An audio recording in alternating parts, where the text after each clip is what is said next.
សួស្តីបងប្អូនទាំងគ្នាថ្ងៃនេះខ្ញុំមកណែនាំមកបងពីប្រភេទ grill ដែលយើងចំណាំតែក្រាលនៅជុំវិញអាងទឹក overflow តទឹកជុំវិញហ្នឹងវាមាន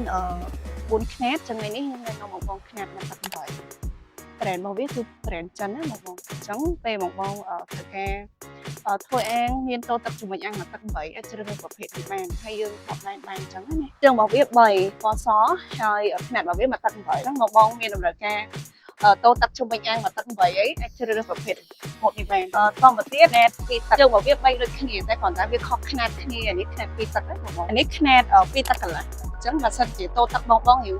វែង2ទឹកកន្លះនេះអាចជ្រើសរើសប្រភេទនេះបានហើយគ្រានេះយើងអាចបត់បានដកពុតអីចឹងបានតាមចិត្តហើយអត់បាក់អត់អីទេចុងក្រោយគឺ3ទឹកអញ្ចឹងបើសិនជាបងមានអាងកន្លែងតូទឹកនឹង3ទឹកអាចជ្រើសរើសប្រភេទនេះបានហើយសម្រាប់គ្រា3ទឹកនេះយើងមាន2ពណ៌មានពណ៌ខ្មៅមួយទៀតអញ្ចឹងបងត្រូវការពណ៌ខ្មៅអាចជ្រើសរើស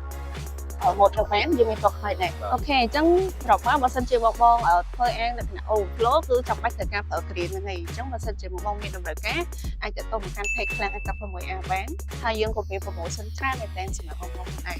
វីដេអូនេះគឺមានតែប៉ុណ្្នឹងទេជួបគ្នានៅវីដេអូក្រោយ